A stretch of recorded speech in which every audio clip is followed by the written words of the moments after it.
Hi everyone, welcome back to Metanoia. This is a video about no longer investing in what's not working and not forcing yourself into places where you don't belong. And it is related to what I was talking about for the video that I made for the month of October called Free Fall, or it's called Free Fall. And so if you haven't watched that yet, maybe, check that out if you're interested. And yeah, now that I have the time to make videos, I'm just trying to do my best to put out a video per week.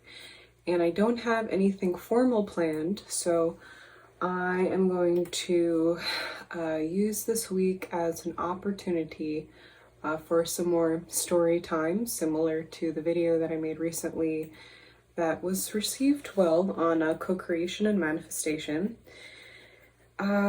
So again, very much like that video, if you have some time, if you need to wash your dishes, water your plants, fold your laundry, etc., now's a good time to maybe just have this playing in the background while you're working on something, while I talk about this. And I could just jump right into the topic, the main topic of this video, the main point of this video, which is that I am basically writing full-time right now, but I wanted to kind of give some context into how I got here in the first place.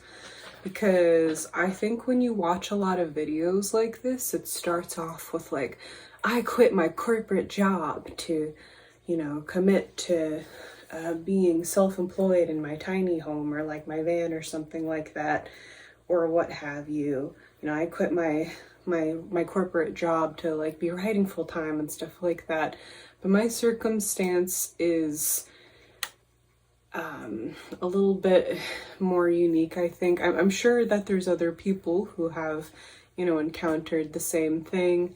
So this video is for them, for anybody who kind of feels like they're just met with a lot of dead ends despite their best efforts, and are left to navigate, the results of that. So let's begin. For those of you who don't know me very well, I did go to school for environmental studies. It started out as a marine science degree, but I was given very limited resources. I was given a cutoff time of when I had to graduate. And so I had to change my major in order to graduate on time, because the workload for that major was extensive, and they really like to make it as inconvenient as possible with their scheduling, so that you have no choice but to just have to go to school for another year, and I couldn't afford that. So I went to school for environmental studies. And I remember the day that I made that choice. I remember the exact day that I decided to go with my field of choice. And I was out on the water by my boat slip, where we had a boat at the time, where I had grown up, and I was just looking at the water, and I felt all of a sudden like I couldn't not go into this field. Something about it, it's like I physically could not take any other course of action, despite the fact that I did have other interests, writing being one of them. For some reason, I was really into neuroscience at the time. I was like, I could just do a regular biology major and see where that goes. So I had other interests, but I was at my boat slip, and I was I had just graduated, and I was entering into another chapter of my life, and having to make some big choices. And right from there on, I was like, if I am spending a lot of money on something, on a career, it's going to be me dedicating myself to the thing that I owe my life to, which really is the ocean. My identity, my way of being, who I am, fundamentally is because of the coast and my time that I spent there. And so I'm like, if I'm spending $40,000 on a degree, it's gonna be for that, and that's that. I don't, there's no way around that. So that's what I ended up doing, and I went to the school that I could afford to go to. I couldn't afford to go to any of the other schools that I really wanted to. I got accepted into every single school that I applied to. So that was kind of rough, but it's probably better to just not be in debt. That is probably one of my biggest accomplishments in life, is figuring out how to not be in debt.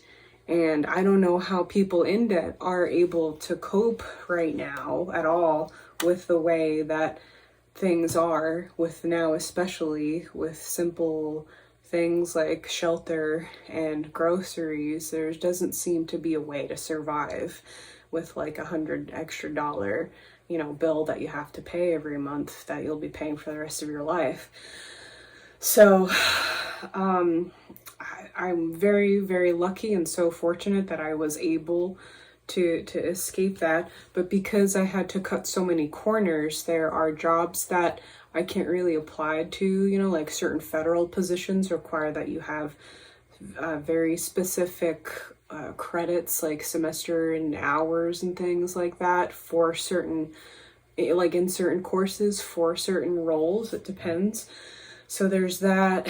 And then I couldn't go to a good school, like with a small class size and really good connections. So, I didn't get job security because of that. I think that's largely, honestly, what you pay for when you're going to a school, is to be in proximity with people who have actual ability to get you a job after that, which is usually like a private school. It really depends. It really depends on the field that you're going into.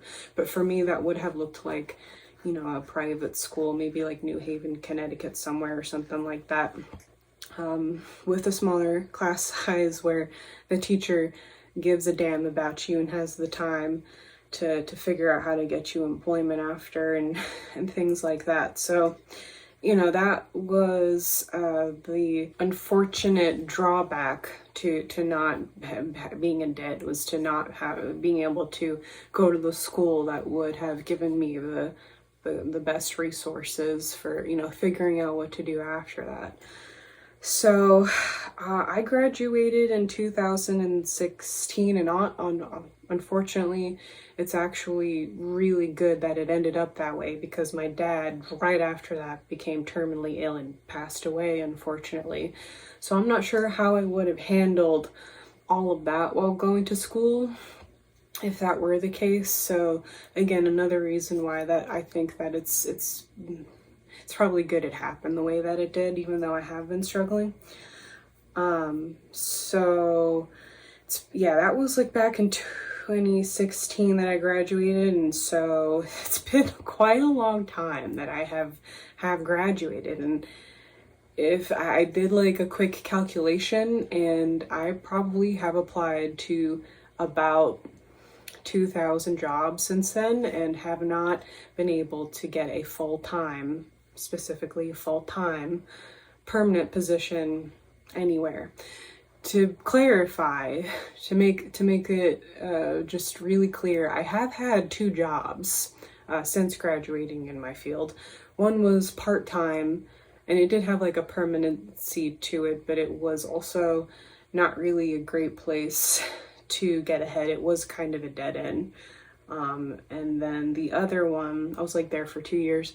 And then the other one was like a limited term position, and I was able to stay there for 3 years and learn a bunch of new stuff. And I consider it all within the realm of natural resource management. That's what I call it, because that's what it was. One angle of it was in government on a state level. And then another angle of it that I was involved in was through academia. So I have, like a pretty decent resume now after everything is said and done.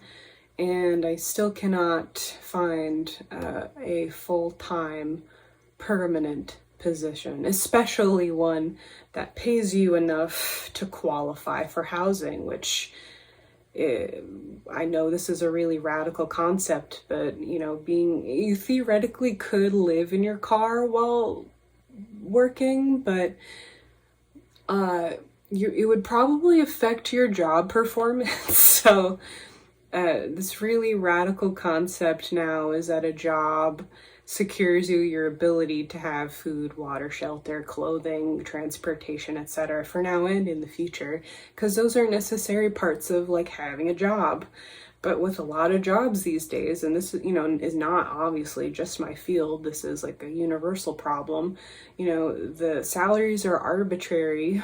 So it's almost more expensive working some of these jobs because you're putting miles and miles on a car. If you can't work remotely, you're spending a lot of your time to still be going into debt for basic things like your car needs a repair, or you have a health issue, or if your salary is that bad, just trying to buy food and clothes at the same time, you're going into debt. So it's not only not worth your time, but a lot of people are realizing that they can't afford to go to work anymore because the work isn't paying them. It's not covering any of the overhead for the job. It really depends on where you find yourself. And an interesting thing that I've noticed between the environmental sector and like the business sector, where most people are, is that it's the same issue, but they handle it differently, where they have a very limited budget for employees, where one person is making most of the money at the top. And so they just have very different ways of dealing with it. They have very different ways of going about it. In my field, in the environmental sector, what they do is they just create either a lot of seasonal jobs or a lot of part-time jobs, or full-time positions that are just limited term. You can only work there like a year or a few years, etc. And the way that helps that limited budget is that if you have a limited term position, you don't have to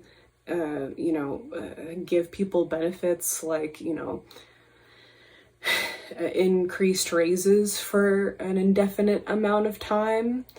You can just simply throw a person away and then rehire another person and pay them less, and then that saves you a lot of money in the long run. Or like I said, just give them part-time work, and maybe it's more of like a permanent position, but they don't have to pay you full-time, and then you don't get all the benefits. So that's how, the environmental sector seems to deal with that limited budget. Whereas, the business side of everything, and I know a lot of people who might, like my dad was an engineer, and I know a lot of people who work in sales, you're basically getting laid off a lot of the time. Within your course of your career, you could be laid off like 6 times. It's insane. So I think that they have the same problem in business, but instead of giving you part-time work or a limited term position, they just keep you as long as they can and anticipating to throw you away. And then someone at the top just collects and moves on to the next thing. So we are very much in a crisis with employment, and I'm not even talking about AI and what is to come in the future with all the other stuff that's coming down the pipe, not even to touch upon that. This has been a shit show basically for a long time, and it's just going to get worse because we never address root causes of anything. So anyway, I kind of went on a tangent there, but that's just to like give some perspective of where I have been professionally these past 2 years. And honestly, I'm very lucky. I'm very fortunate that I got those jobs at all. I know not many people, but a couple of people who never got their their feet wet in the field. They never got an entry-level position anywhere. They do something else now. They have their own, business, or they cut hair. They went and did something else completely different because they never got into the door. So I am lucky. I consider myself lucky, despite all that, especially because I did get to work on some very unique projects. And the first job that I had was, I was basically like a civil servant because I was working at a state job, and I met some really interesting characters because a lot of the job was interacting with New York State fishermen, and that was a good experience because I feel like I can talk to anybody now. Yeah, I can talk to anybody. I can, I didn't really have phone anxiety before that, but I definitely don't after that now. I've been through it.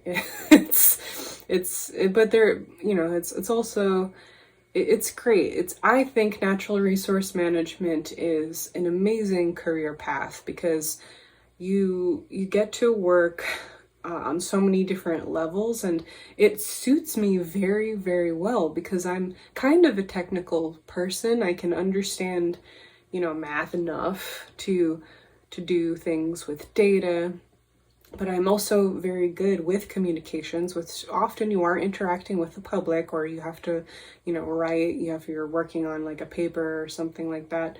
You have to have really good communication skills, and you need to be good in the field. You need to be calm on a boat. You need to be good at, sometimes even doing laborious tasks. So it's like a physical and mental and at times emotionally challenging job, but that's kind of okay. That works for me because I'm a little bit of a jack of all trades and a master of none. I'm a good at a little bit of everything, and so yeah, this is a great career path for me. But after, like I said, applying to so many jobs, it's been years and years and years of not being able to just get a basic income and job security. I'm at the point where it simply doesn't make sense to keep investing in things that aren't working. And this is what people really, I think, a lot of people don't understand. Maybe it's because they've never been there before. Maybe it's because there used to be a time where when you worked hard, it paid off. It really used to be like that. And it's really not like that anymore. You have to work really hard and also be lucky, and people are either not willing to admit that, or that was never their experience, so they can't imagine anything else. So yeah, it doesn't make sense to keep doing what's not working, and I'm going to be extremely, just brutally honest with you guys, and it's gonna sound horrible, but I'm at the point where I don't care what happens to me anymore. And I think that the only way that you get to that point is when you've only done everything that you possibly can do. You've worked yourself to the bone. You've worked all angles, and you only get to what I just said until you've done literally everything you possibly can that is within your own power. So yeah, fuck it. Something that I forgot to mention too is that within the past 3 years or so, something really weird that's been happening is that half the jobs that I apply to, I get a confirmation email that, I applied to the job, so I know it went through. And then half of them, I never even hear anything back. I don't get the rejection email, sorry, you weren't selected for this position. I don't even get that. I've had people at companies call me and have multiple phone interviews to come to find out that they were they like ghosted me. Like I would like email them back and they would no response, or they would say, yeah, so this is what's happening now, like making it sound promising, but you can tell they're just lying through their teeth.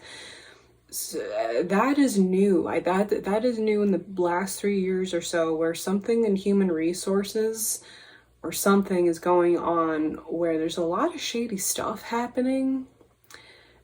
It's probably for many different reasons, but it's not whatever's happening. It's not transparent at all. It's very shady, and they really do not care about us at all. Another reason why I don't want to invest in that at all. It's not safe to put all of my bets on people and situations and things that don't care about my basic survival. Does this make sense to anybody who don't care about me as a person in any way, shape, or form, which is basically what a job is today? It's just a means to an end, and they don't really care if you can eat that day, and they don't really care if you can afford a house or, even just basic housing. They don't care. That if I'm fucked anyway, I think that it's not worth my blood, sweat, and tears to break through that and get to the other side of that. And I'm just rambling a lot now, and I'm hoping I'm making some sense. And my door is completely open. I've never closed the door on my science career, my natural resource management career. That door is wide open. I've never abandoned that. It's just at the point where I'm like, it's your turn. You can come to me next time. I'm on every eligible list imaginable. I've got my resume and applications in any place that you can conceive of. I've done it. I've tried it. So if you want to come to me, that's great. But I for the time being, there's gonna be some changes, because I'm not gonna hold my breath while the world gets its shit together. That's for damn sure. So what have I been doing in the meantime? I've basically been writing full time, because I have this time now to do that. That's the thing. I'm never really not doing anything. All those life path number videos that most of you found my channel through, I made those while my dad was dying, while I was busy helping my dad die, basically. And so I've never not worked a day in my life, if you think of it. It was a different kind of work, definitely not a typical job, but I'm a 5 life path, if you want to take it back to numerology. For those of you who are new here, who maybe clicked on this video as a writer or something, you might be confused by that. It's okay. But basically what that means is that, first of all, I'm good at navigating change. I'm an adaptable person, and one of the things we can do is kind of escape and work sometimes. So yeah, through health crisis, through crises, really multiple, through financial issues, with spiritual issues, emotional issues, mental issues. I worked through all of that. I'm exhausted, but I have always had an incredible creative outlet through my writing and through making videos like this. I've always had that in me. I've always had a philosophical nature and an active imagination and a need to put that somewhere, no matter what I'm going through or what's happening. So yeah, now I'm in this chapter where this is happening, and this is the thing that I have to fall back on. Although I do hope that it's not just something to fall back on now. I do hope that it actually becomes something more solid in my life than just the thing that I do on the side. But, like I said, I'm adaptable. I will roll with the punches come what may. So I've been writing full time, about 3 days a week. I kind of have been just dedicating myself to writing, whether it be, like the novel or anything else that I feel like composing that I'm inspired to talk about on Substack. And then, one day a week I'll do something like this where I make a video. And then depending on what's happening that week, I will spend the remaining 3 days perhaps editing, perhaps writing more, or taking care of whatever the heck else comes at me that, whatever comes at me that week. I've had a lot of health issues recently, so it's kind of been a lot of dealing with that, unfortunately. But, sometimes it's something else, like you need to help out a friend, or a lot of stuff, a lot of life stuff. It's always like that. And I know that metanoia has an audience somewhere. It's just very hard to find them when your market is human beings, typically oddball, spiritual ones, but not necessarily, who like fiction, who like to read, or maybe even not that. It's very hard when you are selling something that is not marketable. I talk a lot about the marketplace planet, and you can see how everything is reduced to a market here. And I'm aware of how that affects everything, but I don't think the world is. So, yeah, I truthfully, I don't know if writing will also abandon me the way that the environmental sector has. And I don't know at all what's going to happen from here on out. I just know that I need to complete Metanoia, the novel, and like I said, I don't care. I don't care what happens to me after that. Fuck it, for the time being, for as long as this chapter goes until I'm a full-time writer.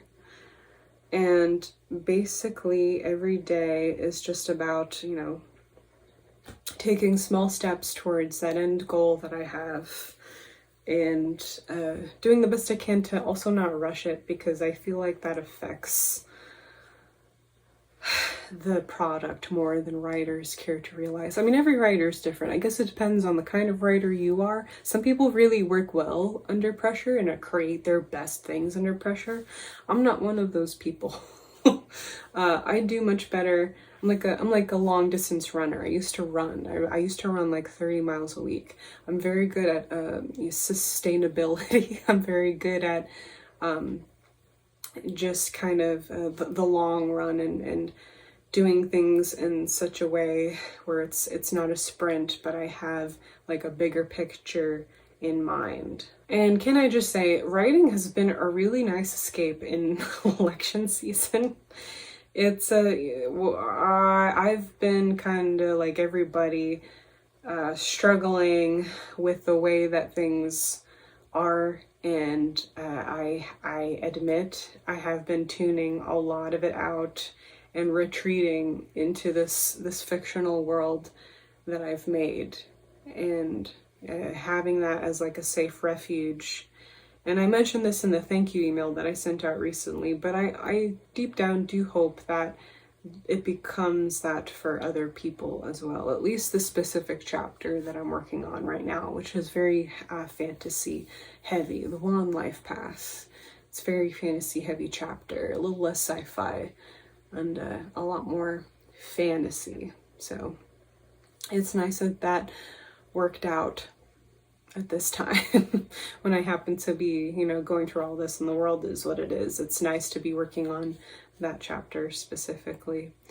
So welcome, thank you for being here with me throughout all of that. You guys didn't know it, but you were, with me when my dad was passing away, and you were with me when my sister had passed away, and you were with me when I was working my butt off, and when I was unemployed, and now when I'm unemployed again. And you've been with me, a lot of you, throughout this whole time. So thank you so much.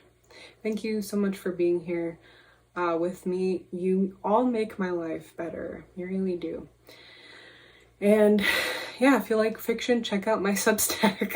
If you like, not even just fiction, I write about writing sometimes. I'm trying to do like more book reviews and sharing what people have written. I do journal entries, which could be anything from like poetry to a thought that I had to like a philosophical quip. So yeah, if you're into any of that, check it out. And I think I feel like I said a lot, and there's probably some holes in what I conveyed. And if that's the case, you know, ask me questions or point it out in the comments, and I'll be happy to fill it in. But yeah, this video is already too long. Thank you for sitting here through it. I hope that you're having a good week, you know, wherever you are, and I will see you all soon. Take care.